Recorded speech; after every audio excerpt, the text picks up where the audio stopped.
In case ನಮ್ಮ Telegram channel join ಆಗಬೇಕಂದ್ರೆ description ಬಾಕ್ಸಲ್ಲಿ ಲಿಂಕ್ ಉಂಟು. ಇಲ್ಲಿ ನೀವು ನೋಡ್ಬೋದು, ನಾನು ಕೆಲವು ಸ್ಟಾಕ್ ಎಲ್ಲ ಪೋಸ್ಟ್ ಮಾಡ್ತಾ ಇರ್ತೀನಿ. ಇದ್ರದ್ದು ಎಂಟ್ರಿ ಲೆವೆಲ್ ಏನು, SL ಏನು, ಟಾರ್ಗೆಟ್ ಏನು, ಇದನ್ನ ಇಗ್ನೋರ್ ಮಾಡಿ ಇದೆಲ್ಲ ಹೇಳ್ತಾ ಇರ್ತೀನಿ. ಬಟ್ ಇದೇನು ಇನ್ಫ್ಲೂಯೆನ್ಸ್ ಮಾಡ್ಲಿಕ್ಕೆ ಹೇಳ್ತಾ ಇಲ್ಲ. ಜಸ್ಟ್ ನಾನು ನನ್ನ ಅನಾಲಿಸಿಸ್ನ ಹೇಗೆ ಎಕ್ಸ್ಪ್ಲೈನ್ ಮಾಡ್ಬೋದು ಅಂತ ನಾನು ಈ ಟೆಲಿಗ್ರಾಮ್ ಚಾನಲ್ ಮೂಲಕ ನಾನು ತಿಳಿಸ್ಕೊಡ್ತೀನಿ. ಇಫ್ ಇನ್ ಕೇಸ್ ನೀವು ಜಾಯ್ನ್ ಆಗಬೇಕಂದ್ರೆ ಡಿಸ್ಕ್ರಿಪ್ಷನ್ ಬಾಕ್ಸಲ್ಲಿ ಲಿಂಕ್ ಉಂಟು, ಇಲ್ಲಿಂದ ನೀವು ಚೆಕ್ಔಟ್ ಮಾಡ್ಬೋದು. ಫೇಕ್ ಬ್ರೇಕ್ಔಟ್ ಬ್ರೇಕ್ ಡೌನ್ ಇಂದ ನಾವು ಹೇಗೆ ದೂರ ಇರ್ಬೋದು? ಸೊ ಅದಕ್ಕೆ ಒಂದು ವಿಷಯ ನೆನ್ಪಿಟ್ಕೊಳ್ಳಿ, ಯಾವತ್ತಿದ್ರೂ ಒಂದು ಬ್ರೇಕ್ಔಟ್ಗಿಂತ ಮುಂಚೆ ಒಂದು ರೇಂಜ್ ಮಾಡ್ತಾರೆ ಮಾರ್ಕೆಟು. ಫಾರ್ ಎಕ್ಸಾಂಪಲ್, ಈಗ ಅಂದ್ಕೊಳ್ಳಿ ಮಾರ್ಕೆಟ್ ಇಲ್ಲಿ 1000 ಲೆವೆಲ್ ಉಂಟು ಆ್ಯಂಡ್ ಇಲ್ಲಿ 900 ಲೆವೆಲ್ ಉಂಟು. ಕ್ಲಿಯರ್? ಮಾರ್ಕೆಟ್ ಇಲ್ಲಿ 1000 ಇಂದ 900 ತನಕ ಒಂದು ರೇಂಜ್ ಮಾಡ್ತಾ ಉಂಟು.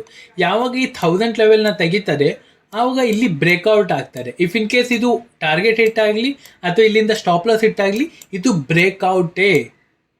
ಕ್ಲಿಯರ್? ಇದು ಫೇಕ್ ಬ್ರೇಕ್ಔಟ್ ಅಲ್ಲ, ಇದು ಬ್ರೇಕ್ಔಟೇ. ಬಟ್ ಇಲ್ಲಿಂದ ಏನಾಯಿತು, ಬ್ರೇಕ್ಔಟ್ ಫೇಲ್ ಆಯಿತು.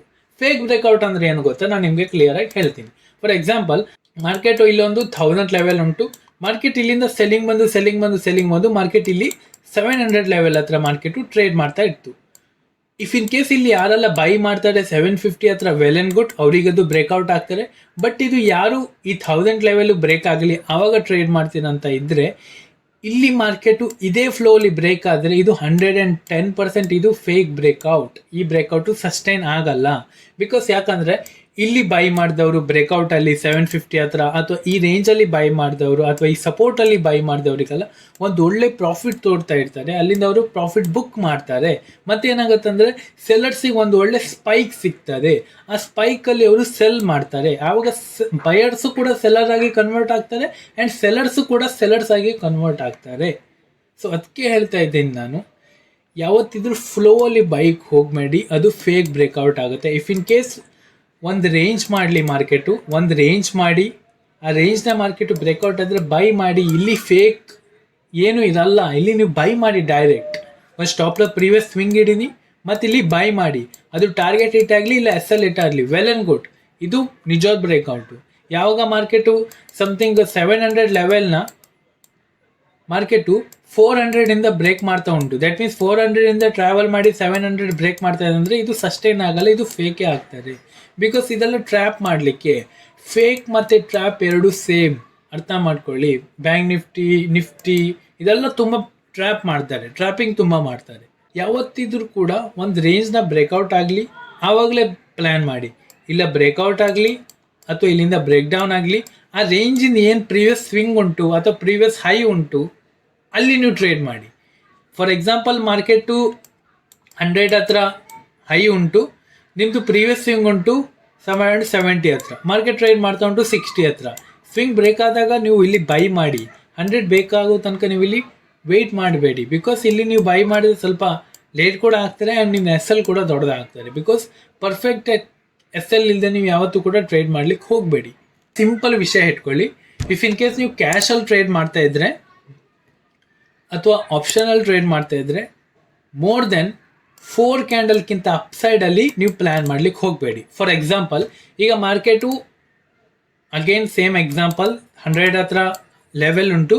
ಮಾರ್ಕೆಟ್ ಅರ್ಥ ಮಾಡ್ಕೊಳ್ಳಿ 80 ಹತ್ರ ಟ್ರೇಡ್ ಆಗ್ತಾ ಉಂಟು. ಮಾರ್ಕೆಟ್ ಇಫ್ ಇನ್ ಕೇಸ್ ಇಲ್ಲಿಂದ ಬ್ರೇಕ್ಔಟ್ ಕೊಟ್ಟರೆ ನೀವು ಬೈ ಮಾಡಿ, well and good, clear. If in case market 100 ಹತ್ರ ಲೆವೆಲ್ ಉಂಟು, ಮಾರ್ಕೆಟ್ ಉಂಟು ಎಷ್ಟು ಹತ್ರ, 40 ಹತ್ರ. ಮಾರ್ಕೆಟ್ ಕನ್ಸರ್ಕೇಟಿವ್ಲಿ ಮಾರ್ಕೆಟ್ 1 2 3 4 ಕ್ಯಾಂಡಲ್ ಮಾಡಿ ಮತ್ತಿದು 100 ಲೆವೆಲ್ ಬ್ರೇಕ್ ಆಗಿ 103 ಹತ್ರ ಹೋಲ್ಡ್ ಮಾಡ್ತಾ ಉಂಟು. ಆಗ ನೀವು ಇಲ್ಲಿ ಬೈ ಮಾಡಲಿಕ್ಕೆ 1-2 ಸಲ ನಿಮಗೆ ಪ್ರಾಫಿಟ್ ತೋರ್ಬೋದು. ಬಟ್ 3 4 5 6 7 8 10ನೇ ಸಲ ಈ ಪ್ರಾಫಿಟ್ ಎಲ್ಲ ಹೋಗಿ ನೆಗೆಟಿವಲ್ಲಿ ಕನ್ವರ್ಟ್ ಆಗ್ತೀರ. ಐ ಹೋಪ್ ನಾ ಏನು ಹೇಳಿದೆ ಕ್ಲಿಯರ್ ಆಯ್ತಂತ. ಸೊ ಅದಕ್ಕೆ ಯಾವುದೇ ಒಂದು ಸ್ಟಾಕ್ ಇಡೀನಿ 4ಕ್ಕಿಂತ ಜಾಸ್ತಿ ಟ್ರೇಡ್ ಮಾಡ್ಲಿಕ್ಕೆ ಹೋಗಬೇಡಿ. ಅಂದರೆ 4 ಗ್ರೀನ್ ಕ್ಯಾಂಡಲ್ ಬ್ರೇಕ್ಔಟಲ್ಲಿ ನೋಡುವಾಗ, if in case break down ನೋಡುವಾಗ 4 ರೆಡ್ ಕ್ಯಾಂಡಲ್ಗಿಂತ ಜಾಸ್ತಿಗೆ ಎಲ್ಲಾದರೂ ಬ್ರೇಕ್ ಆಗ್ತಾ ಇದೆ ಅಂದರೆ ಅಲ್ಲಿ ಇಗ್ನೋರ್ ಮಾಡಿ. 4 ನೋಡ್ಬೋದು, ಮಿನಿಮಮ್ 3 ನೋಡ್ಬೋದು. 3ಕ್ಕಿಂತ ಕೆಳಗೆ ನೋಡ್ಲಿಕ್ಕೆ ಹೋಗಬೇಡಿ. ಬಿಕಾಸ್ ಅಲ್ಲಿಂದ ಮಾರ್ಕೆಟು ಫ್ಲೋಲಿ ಹೋಗ್ತಾರೆ ಕೆಲವೊಮ್ಮೆ. ಬಿಕಾಸ್ ನಾನು ಪ್ರೀವಿಯಸ್ ಡಾಟಾ ಹೇಳಿ ನಾನು ಇದೊಂದು ಎಕ್ಸಾಂಪಲ್ ಹೇಳ್ತಾ ಇರ್ತೀನಿ. ಬಿಕಾಸ್ ಯಾಕಂದ್ರೆ ಅರ್ಥ ಮಾಡ್ಕೊಳ್ಳಿ, ಈಗ ನಾನು 4 ಕ್ಯಾಂಡಲ್ ಅಂದರೂ ಕೂಡ ನಿಮ್ಗೆ 1-2 ಸಲ ಪ್ರಾಫಿಟ್ ಆಗ್ಬೋದು. ಬಟ್ 3-4 ಸಲ ಅಲ್ಲಿಂದ ಮಾರ್ಕೆಟ್ ರಿವರ್ಸ್ ಆಗ್ತಾರೆ, ಅಥವಾ 5 ಅನ್ನಲಿ ಅಥವಾ 6 ಅನ್ನಲಿ. ಸೊ ಹಾಗಾಗ್ತಾರೆ. ಸೊ ಅದಕ್ಕೆ 3 ಮಿನಿಮಮ್, 4 ಮ್ಯಾಕ್ಸಿಮಮ್. ನೆಕ್ಸ್ಟು ಆಗಲ್ಲ ಅಂದರೆ 4 ಓಕೆ, ಬಟ್ ಮಿನಿಮಮ್ ಮೂರು. ಫೈನ್.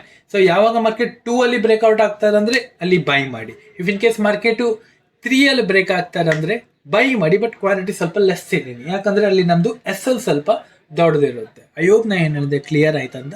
ಸೊ ಹೀಗೆ ನೀವು ಯಾವಾಗ ಮನಿ ಮ್ಯಾನೇಜ್ಮೆಂಟು ರಿಸ್ಕ್ ಮ್ಯಾನೇಜ್ಮೆಂಟ್ ಎಲ್ಲ ಕ್ಲಿಯರ್ ಮಾಡ್ತೀರಾ ಆವಾಗ ನಿಮಗೆ ಕರೆಕ್ಟ್ ಆಗ್ತಿದೆ. ಇಫ್ ಇನ್ ಕೇಸ್ ನೀವು ಅವತ್ತು ಎಮೋಷ್ನಲಿ ಪ್ರಕಾರ ಅಥವಾ ಕರೆಕ್ಟಾಗಿ ಓವರ್ ಟ್ರೇಡಿಂಗ್ ಪ್ರಕಾರ ಇಫ್ ಇನ್ ಕೇಸ್ ನೀವು ಅಲ್ಲಿ ಟ್ರೇಡ್ ಮಾಡಿದ್ರು ಕೂಡ, ಎಲ್ಲಿ ಆ ಫೇಕ್ ಬ್ರೇಕ್ಔಟಲ್ಲಿ ಟ್ರೇಡ್ ಮಾಡಿದ್ರು ಕೂಡ ಆವಾಗ ನಿಮ್ಮದು ಮನಿ ಮ್ಯಾನೇಜ್ಮೆಂಟು ನಿಮ್ಗೆ ಸೇವ್ ಮಾಡ್ತಾರೆ.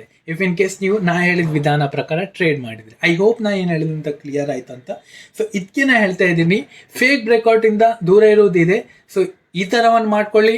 ನಾ ಹೇಳಿದಾಗೆ 3-4 ಕ್ಯಾಂಡಲ್ಗಿಂತ ಮುಂಚೆ ನಾನು ಬ್ರೇಕ್ ಆದರೆ, ಅಂದರೆ 3-4 ಕ್ಯಾಂಡಲ್ ಆಯಿತು ಒಂದು ಲೆವೆಲ್ನ ಬ್ರೇಕ್ ಆಗಲಿಕ್ಕೆ, ಆ ಲೆವೆಲ್ ಹತ್ರ ಹೋಗಿ 3-4 ಕ್ಯಾಂಡಲ್ ಆಗಿ ಅದನ್ನ ಬ್ರೇಕ್ ಆಯ್ತು ಅಂದರೆ I will not buy. If in case market 2 ಕ್ಯಾಂಡಲಲ್ಲಿ ಬೈ ಆಯ್ತು ಅಂದರೆ ನಲ್ಲಿ ಬೈ ಮಾಡ್ತೀನಿ ನನ್ನ ನಾರ್ಮಲ್ ಕ್ವಾಂಟಿಟಿಯಲ್ಲಿ. ಇಫ್ ಇನ್ ಕೇಸ್ ಮಾರ್ಕೆಟು 3 ಕ್ಯಾಂಡಲಲ್ಲಿ ಬ್ರೇಕ್ ಆಯ್ತು ಅಂದರೆ ಐ ವಿಲ್ ಬೈ. ಚೆನ್ನಾಗಿ ಲೆವೆಲ್ ಇದ್ದರೆ ಮಾತ್ರ. ಇಫ್ ಇನ್ ಕೇಸ್ ಮಾರ್ಕೆಟು ಒಂದು ಒಳ್ಳೆ ಲೆವೆಲ್ನ ಹಾಗೆ ಬ್ರೇಕ್ ಆಗ್ತಾನೆ ಅಂತ ಟ್ರ್ಯಾಪಿಂಗ್ ಆಗೋ ಚಾನ್ಸಸ್ ತುಂಬಾ ಇರ್ತಾರೆ, ಬಿಕಾಸ್ ಅಲ್ಲಿಂದ ಮಾರ್ಕೆಟು ಮೂವ್ ಆಗೋದಿಲ್ಲ. ಫೈನ್. ಬಿಕಾಸ್ ಯಾವಾಗ ಮಲ್ಟಿಪಲ್ ಟೈಮ್ಸಲ್ಲಿ ಹಿಟ್ ಆಗ್ತಾರೆ ಅಲ್ಲಿಂದ ಮೂವ್ ಆಗೋ ಪಾಸಿಬಿಲಿಟೀಸ್ ಸ್ವಲ್ಪ ಜಾಸ್ತಿ ಇರ್ತಾರೆ, ಬಟ್ ಯಾವಾಗ ಮಾರ್ಕೆಟು ಫ್ರೆಶ್ ಝೋನಲ್ಲಿ ಮೂವ್ ಆಗೋ ಚಾನ್ಸಸ್ ಸ್ವಲ್ಪ ಲೆಸ್ ಇರ್ತಾರೆ ನನ್ನ ಪ್ರಕಾರ. ಫೈನ್.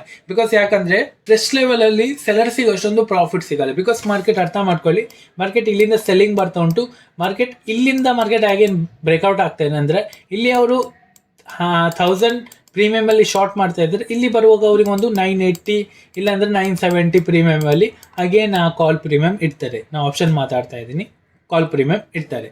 ಸೊ ಅದಕ್ಕೆ ಹೇಳ್ತಾ ಇರೋದು, ಫ್ರೆಶ್ ಲೆವೆಲ್ನ ಯಾವತ್ತೂ ಸೆಲ್ ಮಾಡ್ಲಿಕ್ಕೆ ಹೋಗಬೇಡಿ ಅಥವಾ ಬೈ ಮಾಡ್ಲಿಕ್ಕೆ ಹೋಗಬೇಡಿ. ಯಾವಾಗ ಇದು first time, second time, third time ಇಲ್ಲಿ ಫ್ಲೋ ಅಲ್ಲಿ ಹೋಗ್ತಾರಲ್ಲ, ಇಲ್ಲಿ ಬೈ ಮಾಡ್ಲಿಕ್ಕೆ ಹೋಗಿ, ಆವಾಗ ಅದು ಫೇಕ್ ಆಗಲ್ಲ. ಫೈನ್. ಸೊ ಯಾವಾಗ ನೀವು ಫಸ್ಟ್ ಟೈಮಲ್ಲಿ ಅಥವಾ ಟ್ರೇಡಲ್ಲಿ ಫ್ಲೋ ಅಲ್ಲಿ ನೀವು ಯಾವಾಗ ಟ್ರೇಡ್ ಮಾಡ್ತೀರಾ ಆವಾಗ ನಿಮ್ಮದು ಅನ್ನೆಸೆಸರಿ ಲಾಸಸ್ ಆಗ್ತಾರೆ. ಇಫ್ ಇನ್ ಕೇಸ್ ಅರ್ಥ ಮಾಡ್ಕೊಳ್ಳಿ, ಮಾರ್ಕೆಟು ಇಲ್ಲಿಂದ ಬ್ರೇಕ್ಔಟ್ ಕೂಡ ಆಯಿತು, ನಿಮ್ಮದು ಫೇಕ್ ಅಂತ ಹೇಳ್ಕೊಳ್ಳಿ ಅಥವಾ ಮತ್ತು ಟ್ರ್ಯಾಪಿಂಗ್ ಅಂತ ಕೂಡ ಇಟ್ಕೊಳ್ಳಿ. ಮಾರ್ಕೆಟ್ ಇಲ್ಲಿಂದ ಬ್ರೇಕ್ಔಟ್ ಕೂಡ ಆಯಿತು, ಬಟ್ ಮಾರ್ಕೆಟ್ ಇಲ್ಲಿ ಸ್ವಲ್ಪ ಡೌನ್ ಸೈಡ್ ಬರ್ತಾರೆ, ಬಿಕಾಸ್ ಇಲ್ಲೆಲ್ಲ ಬೈ ಮಾಡಿದವರು ಸ್ವಲ್ಪ ಪ್ರಾಫಿಟ್ ಬುಕ್ಕಿಂಗ್ ಮಾಡ್ತಾರೆ. ಬಟ್ ಆ ಡೌನ್ ಸೈಡ್ ಬಂದಾಗ ನೀವು ಅಲ್ಲಿ ಎಕ್ಸಿಟ್ ಆಗ್ತಾರೆ, ಬಿಕಾಸ್ ನಿಮ್ಗೆ ಅಲ್ಲಿ ಎಕ್ಸೆಲ್ ಇಡಲಿಕ್ಕೆ ಪ್ಲೇಸ್ ಇರಲ್ಲ. ಪ್ರೀವಿಯಸ್ ಕ್ಯಾಂಡಲ್ ಇಟ್ಟು ಮುಂದಿನ ಕ್ಯಾಂಡಲ್ ಇಟ್ಟರೆ ಆಗಲ್ಲ. ಪ್ರೀವಿಯಸ್ ಸ್ವಿಂಗ್ಗೆ ಪರ್ಫೆಕ್ಟ್ SL ನನ್ನ ಪ್ರಕಾರ.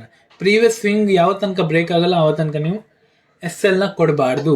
ಸೊ ಇಫ್ ಇನ್ ಕೇಸ್ ನೀವು ಇಲ್ಲೆಲ್ಲ ಪ್ಲ್ಯಾನ್ ಮಾಡಿದರೆ ನಿಮ್ಮ SL ತುಂಬ ದೊಡ್ಡದಾಗುತ್ತೆ. ಇಫ್ ಇನ್ ಕೇಸ್ ನೀವು ಇಲ್ಲಿ ಪ್ಲ್ಯಾನ್ ಮಾಡಿ ಅಥವಾ ಇಲ್ಲಿ ಪ್ಲ್ಯಾನ್ ಮಾಡಿದರೆ ನಿಮಗೆ SL ಸ್ವಲ್ಪ ಸಣ್ಣದಾಗುತ್ತೆ. ನೀವು ಇಲ್ಲಿ ತುಂಬ ಜನ ಬೈ ಮಾಡುವಾಗ ನೀವು ಇಲ್ಲಿ ಸೆಲ್ ಮಾಡ್ತೀರಾ ಸೇಮ್ ಪೊಸಿಷನ್. ಐ ಹೋಪ್ ನಾ ಏನು ಹೇಳುತ್ತೆ ಕ್ಲಿಯರ್ ಆಯ್ತಂತ. ಜಸ್ಟ್ ನೀವು ಫ್ಲೋನ ಅರ್ಥ ಮಾಡ್ಕೊಳ್ಳಿ, ಮಾರ್ಕೆಟ್ ಯಾವ ಫ್ಲೋ ಅಲ್ಲಿ ಹೋಗ್ತಾ ಉಂಟು, ಮಾರ್ಕೆಟ್ ಟ್ರೆಂಡ್ ಹೇಗುಂಟು, ಮಾರ್ಕೆಟ್ ಪ್ರೀವಿಯಸ್ ಟ್ರೆಂಡಲ್ಲಿ ನಾವು ಹೇಗೆ ಕ್ವಾಂಟಿಟಿನ ಪ್ಲ್ಯಾನ್ ಮಾಡಿದ್ವಿ, ಮಾರ್ಕೆಟ್ ಈಗ ಯಾವ ಫ್ಲೋ ಅಲ್ಲಿ ಹೋಗ್ತಾ ಉಂಟು ಸೇಮ್ ಟ್ರೆಂಡಲ್ಲಿ, ಪ್ರೀವಿಯಸ್ ಟೈಮಲ್ಲಿ ಹೇಗೆ ಹೋಗಿದೆ, ಇದನ್ನು ನೀವು ಕರೆಕ್ಟಾಗಿ ಅಲೈನ್ ಮಾಡಿದಾಗ ನಿಮಗೊಂದು ಕ್ಲಿಯರ್ ಡೈರೆಕ್ಷನ್ ಸಿಗ್ತಾರೆ. ಆವಾಗ ನೀವು ಒಂದು ಪೊಸಿಷನ್ನ ಪ್ಲ್ಯಾನ್ ಮಾಡಿ ಅಥವಾ ಒಂದೊಳ್ಳೆ ಟ್ರೇಡ್ನ ಪ್ಲ್ಯಾನ್ ಮಾಡಿದ್ರು ಕೂಡ ನಿಮ್ಗೆ ಒಂದು ಒಳ್ಳೆ ಪ್ರಾಫಿಟ್ ಆಗೋ ಚಾನ್ಸಸ್ ಇರ್ತಾರೆ. ಫೈನ್. ಈಗ ಸ್ವಲ್ಪ ಎಕ್ಸಾಂಪಲ್ ನೋಡ. ಸೊ ಇಲ್ಲಿ ನೀವು ನೋಡ್ಬೋದು, ಪ್ರೀವಿಯಸ್ ಟೈಮಲ್ಲಿ ಮಾರ್ಕೆಟ್ ಸೆಲ್ಲಿಂಗ್ ಬಂತು, ಒಂದು ರೇಂಜ್ ಮಾಡ್ತು. ಆ ರೇಂಜಿಂದ ಮಾರ್ಕೆಟು 3 ಕ್ಯಾಂಡಲ್ ಕನ್ಸರ್ವೇಟಿವ್ ಆಗಿ ಇಲ್ಲದೆ ಮಾರ್ಕೆಟ್ ಬ್ರೇಕ್ಔಟ್ ಆಯಿತು. ಇಫ್ ಇನ್ ಕೇಸ್ ನೀವು ಇಲ್ಲಿ ಬೈ ಮಾಡಿದ್ರು ಕೂಡ ಏನು ಮಾಡ್ತಿದ್ರ, ನಾನು ಹೇಳಿದಾಗೆ ಕ್ವಾಂಟಿಟಿ ಸ್ವಲ್ಪ ಲೆಸ್ ಮಾಡಿ SL ಇಲ್ಲಿ ಇಡ್ತಿದ್ರ. ಫೈನ್. ಸೊ ಮಾರ್ಕೆಟ್ ಇಲ್ಲಿಂದ ಅಪ್ಸೈಡ್ ಆಯಿತು, ಸ್ವಲ್ಪ ಪ್ರಾಫಿಟ್ ಬುಕ್ಕಿಂಗ್ ಬಂತು, ಅಗೇನ್ ಮಾರ್ಕೆಟ್ ಅಪ್ಸೈಡ್ ಹೋಯಿತು. ಫೈನ್. ಸೊ ಇಲ್ಲಿ ತುಂಬ ಜನಕ್ಕೆ ಫೇಕ್ ಆಗೋದು ಹೇಗಂದರೆ, ಸೊ ಯಾರಲ್ಲಿ ಇಲ್ಲಿ ಬೈ ಮಾಡಿ ಇರ್ತಾರಲ್ಲ ಅವ್ರದ್ದು SL ಇಲ್ಲಿ ಇರ್ತದೆ, ಇಲ್ಲ ಇಲ್ಲಿ ಇರ್ತಾರೆ. ಸೊ ಯಾವಾಗ ಮಾರ್ಕೆಟು ಡೌನ್ ಸೈಡ್ ಬರ್ತಾರೆ ಆವಾಗ ಅವ್ರದ್ದು SL ಹಿಟ್ ಆಗ್ತದೆ. ಸೊ ಆವಾಗ ಹೇಳ್ತಾರೆ ಇದು ಫೇಕ್ ಬ್ರೇಕ್ಔಟ್, ಇದು ಟ್ರ್ಯಾಪಿಂಗ್, ಅದು ಇದು ಅಂತ. ಇದು ಟ್ರ್ಯಾಪಿಂಗ್ ಅಲ್ಲ, ಇದು ಜಸ್ಟ್ ಮಾರ್ಕೆಟು ಬಿಹೇವ್ ಮಾಡೋದು ಹೀಗೆ. ಸೊ ಯಾವುದೇ ಕೂಡ ಆಗಲಿ, ಮಾರ್ಕೆಟ್ ಇಲ್ಲಿಂದ ಸ್ವಲ್ಪ ಬಂದರೂ ಕೂಡ ಸ್ವಲ್ಪ ಪ್ರಾಫಿಟ್ ಬುಕ್ಕಿಂಗ್ ಬರ್ತಾರೆ, ಅಲ್ಲಿಂದ ಮತ್ತೆ ಫಾಲೋ ಹೋಗ್ತಾ ಉಂಟಾ ಆವಾಗ ಸೆಲ್ಲರ್ ಸ್ಟ್ರಾಂಗ್ ಇದ್ದಾರೆ. ಇಫ್ ಇನ್ ಕೇಸ್ ಮಾರ್ಕೆಟ್ ಅಲ್ಲಿಂದ ರಿವರ್ಸ್ ಆಗ್ತಾ ಉಂಟಾ ಅಲ್ಲಿ ಬಯರ್ ಸ್ವಲ್ಪ ಸ್ಟ್ರಾಂಗ್ ಇದ್ದಾರೆ ಅಂತ ಅರ್ಥ. ಸೊ ಅರ್ಥ ಆಯ್ತಾ? ನೀವು ಜಸ್ಟ್ ಹ್ಯೂಮನ್ ಸೈಕಾಲಜಿ ಅರ್ಥ ಮಾಡ್ಕೊಳ್ಳಿ, ಹ್ಯೂಮನ್ ಹೇಗೆ ರಿಯಾಕ್ಟ್ ಮಾಡ್ತಾರೆ, ಹ್ಯೂಮನ್ ಇದ್ದು ಹೇಗೆ ಗ್ರೀಡ್ ಉತ್ಪತ್ತಿ ಆಗ್ತಾರೆ, ಹೇಗೆ ಅವ್ರದ್ದು ಎಮೋಷ್ನಲಿ ಅವ್ರು ಟ್ರೇಡ್ ಮಾಡ್ತಾರೆ, ಇದನ್ನೆಲ್ಲ ನೀವು ಕ್ಲಿಯರ್ ಆಗಿ ಅರ್ಥ ಮಾಡ್ಕೊಂಡ್ರೆ trading is easy for you. Fine. So easy ಅಂದರೆ ಈಸಿ ಇಲ್ಲ, ಮನಿ ಮ್ಯಾನೇಜ್ಮೆಂಟ್ ರಿಸ್ಕ್ ಮ್ಯಾನೇಜ್ಮೆಂಟ್ ಎಲ್ಲ ಫಾಲೋ ಮಾಡೋದು ತುಂಬಾ ಕಷ್ಟ, ತುಂಬಾ ಕಷ್ಟ, ತುಂಬಾ ಕಷ್ಟ. ಬಿಕಾಸ್ ಡಿಸಿಪ್ಲಿನ್ ಇರೋದು ತುಂಬಾ ಕಷ್ಟ. ಈಗ ಸೊ ಸೆಕೆಂಡ್ ಟ್ರೇಡ್ ಕೂಡ ನೋಡ್ಲಿಕ್ಕೆ ಹೋದ್ರೆ ಎಲ್ಲ ಕೂಡ ಸೇಮ್, ಯಾವತ್ತೂ ಕೂಡ ನೀವು ಫ್ಲೋ ಅಲ್ಲಿ ಪ್ಲ್ಯಾನ್ ಮಾಡ್ಲಿಕ್ಕೆ ಹೋಗಬೇಡಿ. ಸೊ ತುಂಬ ಜನ ಏನು ಮಾಡ್ತಾರೆ ಅಂದರೆ, ನಾ ಹೇಳಿದಾಗೆ ಯಾರು ಬ್ರೇಕ್ಔಟ್ ಹೈ ಇಡ್ತಾರಲ್ಲ ಅಲ್ಲಿ ಬೈ ಮಾಡಿದವರು ಸೇಫ್ ಆಗ್ತಾರೆ. ಅವ್ರಿಗೆ ಎಸ್ ಎಲ್ ಕೂಡ ಸಣ್ಣ ಇರ್ತಾರೆ. ಯಾರೆಲ್ಲ ಈ ಲೆವೆಲಿಗೆಲ್ಲ ವೆಯ್ಟ್ ಮಾಡ್ತಾರೆ, ಏನಂದರೆ ಫಾರ್ ಎಕ್ಸಾಂಪಲ್ ಮಾರ್ಕೆಟು ಒಂದು ಹೈ ಹೋಗಿ ಹೊಡೆದಿರ್ತಾರೆ ಆ್ಯಂಡ್ ಮಾರ್ಕೆಟ್ ರೇಂಜ್ ಇಲ್ಲಿ ಮಾಡ್ತಾ ಇರ್ತಾರೆ. ಸೊ ಯಾರೆಲ್ಲ ಬ್ರೇಕ್ಔಟಲ್ಲಿ ಇಲ್ಲಿ ಬೈ ಮಾಡಿದವ್ರೆ ಅವರಿಗೆ ಒಳ್ಳೆ ಒಂದು ಪ್ರಾಫಿಟ್ ಸಿಗ್ತದೆ. ಬಟ್ ತುಂಬ ಜನ ಏನು ಮಾಡ್ತಾರೆ, ಹೈ ಇಲ್ಲಿ ಉಂಟು, ಸೆಲರ್ಸ್ ಎಸ್ ಎಲ್ ಇಲ್ಲಿ ಇಡ್ತಾರೆ, ಇಲ್ಲಿ ನಾವು ಬೈ ಮಾಡೋಣ, ಅದು ಮಾಡೋಣ, ಇದು ಮಾಡೋಣ ಅಂದರೆ ಬ್ರೋ ನೀ ಇಲ್ಲಿ ಬೈ ಮಾಡ್ತೀಯ, ಬಟ್ ಇದು ನಿಂಗೆ ಟ್ರ್ಯಾಪಿಂಗ್ ಆಗ್ತದೆ. ನಿಂಗೆ 1-2 ಟೈಮ್ಸಲ್ಲಿ ಪ್ರಾಫಿಟ್ ತೋರ್ಬೋದು, ಬಟ್ ಅಲ್ಲಿಂದ ಮಾರ್ಕೆಟು ರಿವರ್ಸ್ ಆಗೋ ಚಾನ್ಸಸ್ ತುಂಬಾ ಇರ್ತದೆ. ಸೊ ಆದಷ್ಟು ನೀನು ಮುಂಚೆನೇ ಪ್ಲ್ಯಾನ್ ಮಾಡು. ಅಂದರೆ ಎಲ್ಲಿ ಮಾರ್ಕೆಟ್ ರೇಂಜ್ ಮಾಡ್ತಾ ಉಂಟು ಆ ಹೈನೇ ಪ್ಲ್ಯಾನ್ ಮಾಡು, ಬಿಕಾಸ್ ಆ ಲೆವೆಲ್ನ ಮಾರ್ಕೆಟ್ ಎಕ್ಸ್ಪೆಕ್ಟ್ ಮಾಡ್ತಾ ಉಂಟು ಅಂತ ಅರ್ಥ. ಇಫ್ ಇನ್ ಕೇಸ್ ಬೈಯಿಂಗ್ ಹೋದರೆ ಬೈಯಿಂಗ್ ಪ್ಲ್ಯಾನ್ ಮಾಡು, ಅಲ್ಲಿಂದ ಸೆಲ್ಲಿಂಗ್ ಹೋದರೆ ಸೆಲ್ಲಿಂಗ್ ಪ್ಲ್ಯಾನ್ ಮಾಡು. ಯಾವ ಹೈ ಉಂಟು ಆ ಹೈನೇ ಪ್ಲ್ಯಾನ್ ಮಾಡು, ಬಟ್ ಯಾವ ಸ್ವಿಂಗ್ ಹೈ ಉಂಟು, ಎಲ್ಲಿ ಟ್ರೇಡ್ ಮಾಡ್ತಾ ಉಂಟು ಅದನ್ನೇ ನೀನೇ ಪ್ಲ್ಯಾನ್ ಮಾಡಿದರೆ ಐ ಥಿಂಕ್ ಬೆಟರ್ ಆಪ್ಷನ್ ಅಂತ. ಸೊ ಇಲ್ಲಿ ಯಾರೆಲ್ಲ ಇಲ್ಲಿ ಪ್ಲ್ಯಾನ್ ಮಾಡಿರ್ತಾರೆ ಅವರಿಗಿರು ಟ್ರ್ಯಾಪಿಂಗ್ ಆಗ್ತಾರೆ, ಎಸ್ ಎಲ್ ಎಂಟಿಂಗ್ ಆಗ್ತಾರೆ. ಇಫ್ ಇನ್ ಕೇಸ್ ಅವರು ಇಲ್ಲಿ ಕೂಡ ಎಸ್ ಎಲ್ ಹಿಟ್ ಇದ್ದರೆ ಅವರಿಗೆ ಎಸ್ ಎಲ್ ಹಿಟ್ ಆಗ್ತಿತ್ತು. ಬಟ್ ಇಲ್ಲೆಲ್ಲ ಯಾರೆಲ್ಲ ಪ್ಲ್ಯಾನ್ ಮಾಡಿದ್ರು ಅವರಿಗೆ ಇಫ್ ಇನ್ ಕೇಸ್ ಈ ಹೈ ಟಾರ್ಗೆಟ್ ಆಗಿದ್ದರೆ ಟಾರ್ಗೆಟ್ ಹಿಟ್ ಆಯಿತು, ಇಲ್ಲಾಂದರೆ ಅವ್ರದ್ದು ಸ್ಟಾಪ್ ಲಾಸ್ ಕೂಡ ಹಿಟ್ ಆಯಿತು. ಸೊ ಅದಕ್ಕೆ ಕರೆಕ್ಟ್ ಪರ್ಫೆಕ್ಟ್ ಎಂಟ್ರಿ ಮಾಡ್ಕೊಳ್ಳಿ, ನಿಮ್ಗೆ ಅದು ಸ್ಟಾಪ್ ಲಾಸ್ ಕೂಡ ಹಿಟ್ ಆಗ್ತಾರೆ, ಟಾರ್ಗೆಟ್ ಕೂಡ ಹಿಟ್ ಆಗ್ತಾರೆ. ಯಾರೆಲ್ಲ ಇಲ್ಲಿ ಪ್ಲ್ಯಾನ್ ಮಾಡಿದ್ರು ದಟ್ ಮೀನ್ಸ್ ಮಾರ್ಕೆಟ್ ಸೆಲ್ಲಿಂಗ್ ಬಂತು, ಅಗೇನ್ ಬೈಯಿಂಗ್ ಹೋಯಿತು, ಬಟ್ ಮಾರ್ಕೆಟ್ ಪ್ರೀವಿಯಸ್ ಟೈಮ್ ಅಷ್ಟು ಸೆಲ್ಲಿಂಗ್ ಬಂದಿಲ್ಲ, ಇಲ್ಲಿ ಸ್ವಲ್ಪ ಬಾಯರ್ ಸ್ಟ್ರಾಂಗ್ ಇದ್ದಾರೆ, ಲೋವರ್ ಲೋ ಫಾರ್ಮೇಷನ್ ಮಾಡ್ತಾ ಇಲ್ಲ, ಲೋವರ್ ಹೈ ಫಾರ್ಮೇಷನ್ ಮಾಡ್ತಾ ಉಂಟು. ಹಾಗೆ ನೋಡಿ ಈ ಟ್ರೆಂಡ್ ಲೈನು ಬ್ರೇಕ್ಔಟ್ ಆಯಿತು, ಅಥವಾ RSI ಬ್ರೇಕ್ ಆಯಿತು, RSI ಬ್ರೇಕ್ ಆಯಿತು ಅಂತ ಒಂದು ಅವ್ರಿಗೆ ರೇಂಜ್ ಸಿಕ್ಕಿ ಇಲ್ಲಿ ಬೈ ಮಾಡಿದರೆ ಅವ್ರಿಗೆ ಒಂದು ಒಳ್ಳೆ ಪ್ರಾಫಿಟ್ ಸಿಗ್ತಾ ಇತ್ತು. ಇಫ್ ಇನ್ ಕೇಸ್ ಇಲ್ಲ ಬ್ರೋ ಇಲ್ಲಿಂದ ಸೆಲ್ಲಿಂಗ್ ಬಂದಿದೆ ಅಂದರೆ ಇದೇ ಹೈ ಆಗ್ತದೆ, ಈ ಹೈನ ಬ್ರೇಕ್ಔಟ್ ಆಗಿದಾಗೆ ನಾವು ಬೈ ಮಾಡೋಣ ಅಂತ ಇದ್ದರೆ ಅವ್ರು ಇಲ್ಲಿ ಬೈ ಮಾಡ್ತಾರೆ, ಅವ್ರಿಗೆ ಪ್ರಾಫಿಟ್ ತೋರ್ತಾ ಇರ್ತಾರೆ. ಬಟ್ ಅವರಿಗೆ ಇಲ್ಲಿ ಸೈಡ್ ವೇಸಲ್ಲಿ ಇಫ್ ಇನ್ ಕೇಸ್ ಅವರು ಆಪ್ಷನಲ್ಲಿ ಟ್ರೇಡ್ ಮಾಡ್ತಾ ಇದ್ದರೆ ಅವ್ರಿಗೆ ಇಲ್ಲಿ ಡಿಕೆಯಲ್ಲಿ ಎಸ್ ಎಲ್ ಹಿಟ್ ಆಗ್ತಾರೆ. ಸೊ ನಾ ಹೇಳ್ತಾ ಇರೋದು ಹೈನ ನೋಡಿ ಟ್ರೇಡ್ ಮಾಡಬೇಡಿ ಅಂತಲ್ಲ, ಜಸ್ಟ್ ನಾ ಹೇಳ್ತಾ ಇರೋದು ಎಲ್ಲಿ ಮಾರ್ಕೆಟ್ ರೇಂಜ್ ಮಾಡ್ತಾ ಉಂಟು, ಒಂದು ರೇಂಜ್ ಮಾಡ್ತಾ ಇದೆ, ಆ ಹೈನ ಬ್ರೇಕ್ ಆದಾಗ ನೀವು ಇಲ್ಲಿ ಬೈ ಮಾಡಿ, ನಿಮ್ಗೆ ಇಲ್ಲಿ ಪ್ರಾಫಿಟ್ ಆಗೋ ಚಾನ್ಸಸ್ ತುಂಬಾ ಇರ್ತದೆ. ಸೊ ಒಂದು ಹೈ ಇಲ್ಲಿ ಹೊಡಿತು, ದೆನ್ ಮಾರ್ಕೆಟ್ ಇಲ್ಲಿ ರೇಂಜ್ ಮಾಡ್ತಾ ಇದೆ ಅಂದರೆ ಇಲ್ಲಿ ನೀವು ಬೈ ಮಾಡ್ಲಿಕ್ಕೆ ಹೋಗಬೇಡಿ, ಬೈ ಮಾಡ್ಲಿಕ್ಕೆ ಇಲ್ಲೇ ಹೋಗಿ. ಬಿಕಾಸ್ ಇಲ್ಲಿ ನೀವು ಬೈ ಮಾಡ್ಲಿಕ್ಕೆ ಹೋದರೆ ನೀವು ಸ್ವಲ್ಪ ಲೇಟ್ ಆಗಿರ್ತೀರ, ಇಲ್ಲೇ ಬೈ ಮಾಡಿದ್ರೆ ನೀವು ಸ್ವಲ್ಪ ಅರ್ಲಿ ಆಗ್ತಿರ್ತೀರ.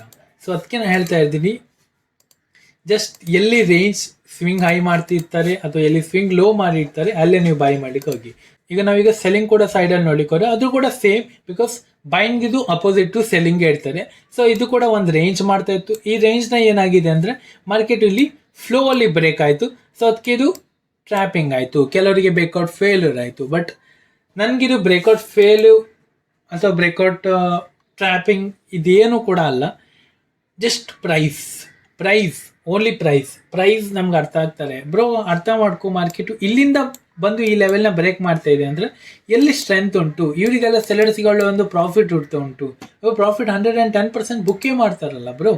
ಸೊ ಯಾಕೆ ಇಲ್ಲಿ ಪ್ರಾಫಿಟ್ ಬಿಟ್ಕೊಡ್ತಾರೆ? ಸೊ ಇಲ್ಲಿ ಅವರು ಸೆಲ್ ಮಾಡುವಾಗ ಇಲ್ಲಿ ತುಂಬ ಜನ ಏನು ಮಾಡ್ತಾರೆ ಅಂದರೆ ಪುಟ್ ಬೈ ಮಾಡ್ತಾರೆ. ಸೊ ಆವಾಗ ಮಾರ್ಕೆಟ್ ಟ್ರ್ಯಾಪ್ ಆಗಿ ರಿವರ್ಸ್ ಆಗ್ತಾರೆ. ಆ್ಯಂಡ್ ಈ ಸೆಲರ್ಸಿಗೆ ಕೂಡ ಒಂದೊಳ್ಳೆ ಬೈಯಿಂಗಲ್ಲಿ ಲಿಕ್ವಿಡಿಟಿ ಸಿಗುತ್ತೆ. ಸೊ ಇದಾದ ಸಣ್ಣ ಪಾಯಿಂಟು, ಬಟ್ ತುಂಬಾ ಇಂಪಾರ್ಟೆಂಟ್ ಪಾಯಿಂಟು. ಫ್ಲೋಲಿ ಯಾವತ್ತೂ ಕೂಡ ಟ್ರೇಡ್ ಮಾಡ್ಲಿಕ್ಕೆ ಹೋಗಬೇಡಿ, ಜಸ್ಟ್ ವೆಯ್ಟ್ ಮಾಡಿ, ಕ್ಲಿಯರಾಗಿ ಸಿಗ್ತಾರೆ. ಸೊ ಇಲ್ಲಿ ನೀವು ನೋಡ್ಬೋದು ಮಾರ್ಕೆಟ್ ಒಂದು ರೇಂಜ್ ಆಯಿತು, ಇಲ್ಲಿಂದ ಬ್ರೇಕ್ಔಟ್ ಆಯಿತು, ಬಟ್ ಏನಾಯ್ತು ಅಂದರೆ ಬ್ರೇಕ್ಔಟ್ ಫೇಲ್ಯೂರ್ ಆಗಿ ಮಾರ್ಕೆಟು ಸೆಲ್ಲಿಂಗ್ ಬಂತು. ಇದು ಪರ್ಫೆಕ್ಟ್ ಬ್ರೇಕ್ಔಟ್. ಇಲ್ಲಿ ಏನಾಯ್ತು ಅಂದರೆ ಸ್ಟಾಪ್ ಲಾಸ್ ಸೆಟ್ ಆಯಿತು. ವೆಲ್ ಆ್ಯಂಡ್ ಗುಡ್ ಬ್ರೋ, ನಮ್ಮ ದಿನ ಕೂಡ ಪ್ರಾಫಿಟ್ ಮಾಡಬಾರ್ದು, ನಮ್ಮ ದಿನ ಕೂಡ ಲಾಸಸ್ ಕೂಡ ಮಾಡಬಾರ್ದು. ಇಫ್ ಇನ್ ಕೇಸ್ ನಾವು ಒಂದಿನ ದೊಡ್ಡ ಪ್ರಾಫಿಟ್ ಮಾಡಿದರೆ ಅದು ಒಂದು 10 ದಿನದ್ದು ಪ್ರಾಫಿಟ್ ಆಗಿರಬೇಕು. ಇಫ್ ಇನ್ ಕೇಸ್ ಒಂದಿನ ಲಾಸ್ ಮಾಡಿದರೆ ಅದು ಒಂದಿನದ್ದೇ ಲಾಸ್ ಆಗಿರಬೇಕು. 10 ದಿನದ ಪ್ರಾಫಿಟ್ಟು ಒಂದಿನದ ಲಾಸ್ ಆಗಿರಬಾರ್ದು. ಇದೊಂದು ವಿಷಯ ನೆನ್ಪಿಟ್ಕೊಳ್ಳಿ. ಸೊ ಇಲ್ಲಿ ಸ್ಟಾಪ್ ಲಾಸ್ ಇಟ್ಟಾಯಿತು, ಅಲ್ಲಿಂದ ಮಾರ್ಕೆಟು ಬಯರ್ಸ್ನ ಟ್ರ್ಯಾಪ್ ಮಾಡ್ತು, ಸೆಲರ್ಸ್ನ ಟ್ರ್ಯಾಪ್ ಮಾಡ್ತು, ಸೈಡ್ ವೇಸ್ ಆಯಿತು. ಸೊ ಫ್ಲೋ ಅಲ್ಲಿ ಯಾವತ್ತೂ ಕೂಡ ಪ್ಲ್ಯಾನ್ ಮಾಡ್ಲಿಕ್ಕೆ ಹೋಗಬೇಡಿ. ಇಲ್ಲಿ ಎಲ್ಲ ಪ್ಲ್ಯಾನ್ ಮಾಡಿದವರು ಮೂರ್ಖರು. ಇಫ್ ಇನ್ ಕೇಸ್ ಇವತ್ತು ಸಿಗ್ಬೋದು 1-2 ಟೈಮ್ಸಲ್ಲಿ ಅಲ್ಲಿಂದ ಸ್ಟಾಪ್ ಲಾಸ್ ಹಿಟ್ ಆಗ್ತಾರೆ. ಬಿಕಾಸ್ ಫ್ಲೋ ಅಲ್ಲಿ ಯಾವತ್ತೂ ಕೂಡ ಪ್ಲ್ಯಾನ್ ಮಾಡ್ಲಿಕ್ಕೆ ಹೋಗಬೇಡಿ. ಇಲ್ಲಿ ನೋಡಿ ಎಷ್ಟು ಕ್ಯಾಂಡ್ ಆಯಿತು, 1 2 3 ಇದೇ ಮ್ಯಾಕ್ಸಿಮಮ್. ಇದಕ್ಕಿಂತ ಜಾಸ್ತಿ ಆದ್ರೆ ನಾವು ಟ್ರೇಡೇ ಮಾಡಬಾರ್ದು. ಮಾಡಿದ್ರು ಕೂಡ ಸಣ್ಣ ಕ್ವಾಂಟಿಟಿ, ಅಷ್ಟೊಂದು ಇಂಪಾರ್ಟೆಂಟ್ ಲೆವೆಲ್ ಇದ್ದರೆ ಮಾತ್ರ, ಇಲ್ಲಾಂದರೆ ಟ್ರೇಡ್ ಮಾಡ್ಲಿಕ್ಕೆ ಹೋಗಬೇಡಿ. ಐ ಹೋಪ್ ನಾ ಈ ವಿಡಿಯೋ ಮಾಡಿ ಪರ್ಪಸ್ ಅರ್ಥ ಆಯ್ತು ಅಂತ. ಇಫ್ ಇನ್ ಕೇಸ್ ನಿಮಗೆ ಏನೇ ಡೌಟ್ ಇದ್ದರೆ ನನಗೆ ಇನ್ಸ್ಟಾಗ್ರಾಮಲ್ಲಿ ಓಪನ್ಲಿ DM ಮಾಡಿ, ನಾನು ನಿಮಗೆ ರಿಪ್ಲೈ ಅಂದು 100 10% ಕೊಟ್ಟೇ ಕೊಡ್ತೀನಿ. ಇಫ್ ಇನ್ ಕೇಸ್ ನೀವು ಟೆಲಿಗ್ರಾಮಲ್ಲಿ ಜಾಯ್ನ್ ಆಗಬೇಕಂದ್ರೆ ಡೈಲಿ ಅಪ್ಡೇಟಿಗೋಸ್ಕರ ನೀವು ಟೆಲಿಗ್ರಾಮ್ ಚಾನಲ್ ಕೂಡ ಜಾಯ್ನ್ ಆಗ್ಬೋದು. ಫೈನ್. ಇದನ್ನ ಏನು ಹೇಳಿದ ಪಾಯಿಂಟ್ ಎಲ್ಲ ಕರೆಕ್ಟಾಗಿ ನೋಟ್ ಡೌನ್ ಮಾಡ್ಕೊಳ್ಳಿ. ಇದು ಕ್ಲಿಯರಾಗಿ ಸ್ಟಡಿ ಮಾಡೀನಿ. ನಾನು ಹೇಳಿದ್ದು ಯಾಕದು ಹೇಳಿದೆ, ಯಾಕೆ ಆ ರೀಸನು, ಯಾಕೆ ಫ್ಲೋಲ್ ಟ್ರೇಡ್ ಮಾಡಬಾರ್ದು, ಇದನ್ನೆಲ್ಲ ನೀವು ಕರೆಕ್ಟಾಗಿ ಸ್ಟಡಿ ಮಾಡಿದರೆ ಮಾತ್ರ ನೀವು ಒಂದು ಪ್ರಾಫಿಟೇಬಲ್ ಟ್ರೇಡರ್ ಅಥವಾ ಒಂದು ನಾಲೆಜಬಲ್ ವ್ಯಕ್ತಿ ಆಗ್ತೀರಾ ಸ್ಟಾಕ್ ಮಾರ್ಕೆಟ್ ಬಗ್ಗೆ ಅಥವಾ ಟ್ರೇಡಿಂಗ್ ಬಗ್ಗೆ. ಫೈನ್. ಐ ಹೋಪ್ ನಿಮ್ಗೆ ಈ ವಿಡಿಯೋದಿಂದ ಏನಾದರೂ ಕಲಿ ಸಿಕ್ತು ಅಂತ ಅಂದ್ಕೊಳ್ತೀನಿ. ಇದೇ ರಿಲೇಟೆಡ್ ವಿಡಿಯೋ ಬೇಕಂದ್ರೆ ಚಾನಲ್ನ ಸಬ್ಸ್ಕ್ರೈಬ್ ಮಾಡೋದು ಕೂಡ ಮರಿಬೇಡಿ. ಈ ವಿಡಿಯೋದಲ್ಲಿಷ್ಟೇ. Thank you. Have a good day.